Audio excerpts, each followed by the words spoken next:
Hey, what up everybody? This is Jamie Selects, and in this video I'm going to show you how to automatically categorize your DJ expenses using my automated DJ business finance tracker in Airtable.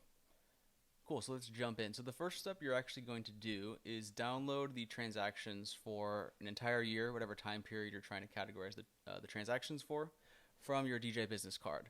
If you listen to other stuff that I've done, you'll know that I think the biggest bang for your buck, the easiest thing that you can do to make your life easier when categorizing your business transactions, is to just use a single card for every single DJ related purchase. That way, when you're trying to do this kind of work of categorizing the expenses, you can just go to one place, download every single transaction, and you know for a fact that all of those transactions are going to be for your DJ business, and also that all of your business transactions are going to be there as well.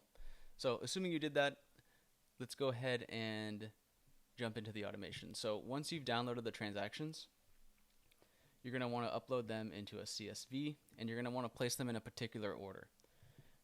So the order is the name of the expense, the date, the amount, and then you're going to add a new column just for the naming of the card that you use, or like the purchase source. And I just like to do that in my Airtable tracker. It makes it a lot easier. So again, once you've downloaded the CSV, upload it into Google Sheets or whatever other kind of spreadsheet software you like to use, and then just put them into this order: the name, the date, the amount, and then add a column for the card. You're also going to want to take note of what certain types of expenses are called, because we're going to use those when creating the automations. So once we have that downloaded, let's actually learn how the automations work, and then we'll upload the CSV and we'll see how the magic happens. Cool, so I have some in my template set up already, but I'm going to teach you how to create yours from scratch, because it won't allow you to copy automations over, and so you're going to have no automations when you get the template tracker from Gumroad. Cool. So let's go ahead and create a fresh automation, create automation. The trigger is going to be when a record matches conditions. And the automation that we're going to set up here is for any advertising related purchases, we are going to add the category of advertising. So new automation, when a record matches conditions. The table is going to be expense log. The condition is going to be when the expense log field contains Facebook. And this is where you can do anything, like let's say you advertise with Twitter or X, you can put Twitter, or maybe you do TikTok, and you can add all of the various businesses or places that you advertise routinely into this automation, right? So I'll just add those three for now. Then we're going to search for the advertising category. So we're going to do add advanced logic, do find records. We're going to search from the categories table. And if you download the tracker from the Gumroad store, there should be preset in here, and you can also add any other categories of your own. We're going to search for a category based on condition, and that condition is going to be the category contains, or you can do is as well, advertising in this case.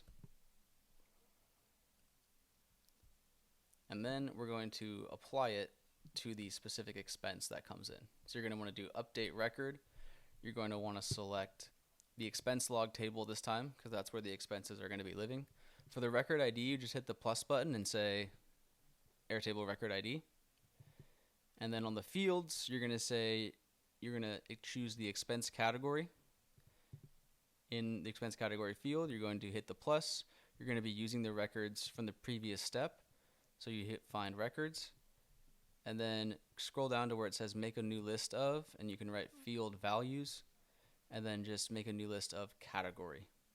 So that's just going to be pulling in the word advertising. And then you can also do things like percent for business. You can do 100% of all of your advertising, and then also if you want to get super fancy, you can do things like description, advertising expense.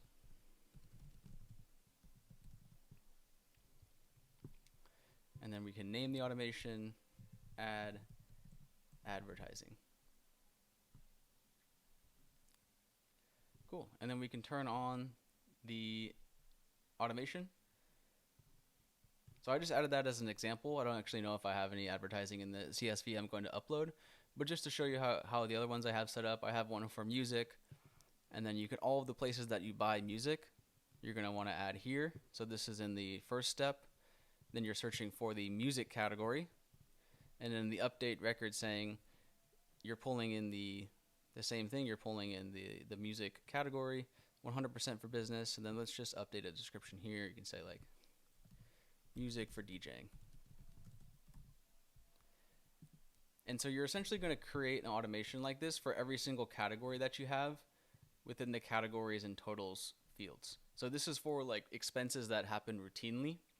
So you don't have to go in there and every time you have the same expense over and over again, you need to add the same category. So this is really good for DJs in the case of like music, advertising, DJ supplies, if you purchase them from the same vendor, any kind of expense that's from the same person or same merchant and is going to be the same category every time. That's what the automations are really good for. So now that we have them set up, let's go ahead and import that CSV we talked about at the beginning. So in the expense log table, go ahead and click the down arrow, hit import data. I have my Google Sheets account linked, but you can also select just the import CSV file option if you like. But I'll go ahead and select Google Sheets. I'm going to select my Google Sheets account. I was using this spreadsheet for the demo. We're going to select it. We're going to map fields. This is important to make sure that it's mapping correctly. We don't need the percent for business, so we can uncheck that. And then we see that the name of the expense is going into the expense log field, which is the name of the expense. The date going to the date, the number going to cost, and then we're going to, we don't need description, sorry. That's part of the automation that we add manually from Airtable. And then the purchase method is going to be the purchase method. And then we import. And then we're going to watch the magic happen. So as these come in, you're going to see the expense category automatically get updated. As well as, if you go into the categories here, you're going to see these increase as well as everything gets correctly categorized. So again, based on the name of the expense, it's going to search for the correct category and then apply it here. And it will do this for everything. And then what's going to be up to you is to go in and add the rest of your category expenses. And then as you're doing this year over year, if you want to add certain expenses that you start to incur on a yearly basis to the automations, and you can do that. So like, for example, Otter AI is a software that I use to automate some of my podcast administration. So if I wanted to add that to, let's say, software and subscriptions, I could go to the software and subscriptions automation, make sure that Otter AI was in here. I can update that. And then let's just delete this and re-add it. Then it's going to add the trigger. Then in the future, moving forward, that's going to be automatically categorized as well. Anyways, hope this was helpful. Again, this is for the automated DJ business finance tracker in Gumroad, using Airtable. If you want to purchase it, there's a link to my Gumroad store in the description. And if you have any questions, feel free to hit me up. Happy to help. Hope this was useful.